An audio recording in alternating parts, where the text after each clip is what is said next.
Your will be done in earth as it is in heaven. So Mark 14 and verse 36, he said, Abba, Father.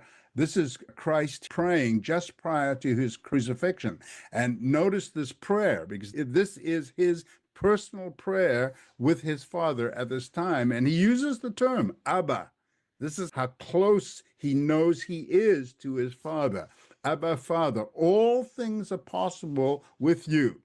Take away this cup from me. The cup, of course, is his coming crucifixion. And he says, God, take it away from me, because remember, he was perspiring drops of sweat because it was going to be a very rough trial, and he knew it. And he says, take away this cup from me. Nevertheless, not what I will, but what you will. So he knows that he has to submit his own will and his own desires and what he deeply wanted at that moment, but he has to submit that to God's will. So that's what he's praying here. Your will be done in earth, and he was on earth, as it is in heaven, as according to God's plan. And in 2 Corinthians 12:7, and lest I should be exalted above measure. This is the Apostle Paul talking here. And he says, lest I should be exalted above measure through the abundance of the revelations. God really revealed a lot of information, a lot of biblical and spiritual depth to the Apostle Paul. There was given to me a thorn in the flesh, the messenger of Satan, to buffet me, lest I should be exalted above measure. When it says here, a thorn in the flesh, Paul had some sort of physical difficulty.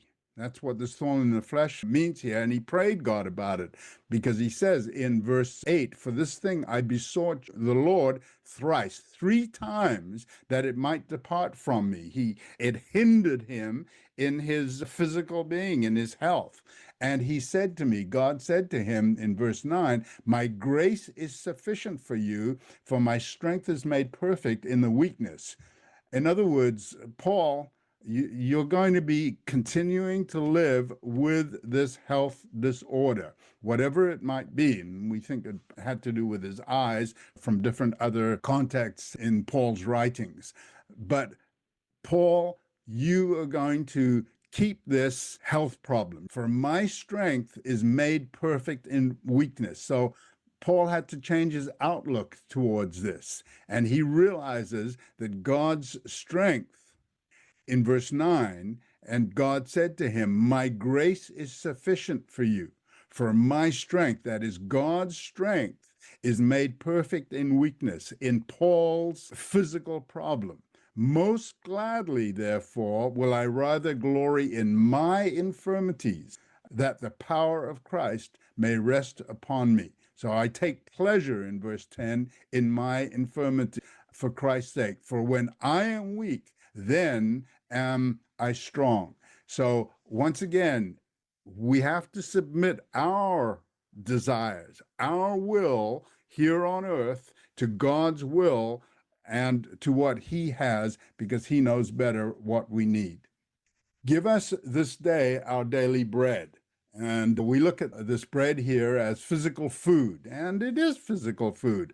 But remember what Christ said during his trial in Matthew 4, verse 4, when the devil said to him, transform these stones into physical food, and Christ focused on the spiritual. He said we should live by every word from the mouth of God, and bread is a symbol for the word of God. Uncover the mystery of Adam and Eve's nakedness. Unravel the ambiguous connection between the Hebrew term for naked and the serpent's subtlety. Join us for this free mini-course and gain a profound new perspective on biblical Hebrew. TheExplanation.com/naked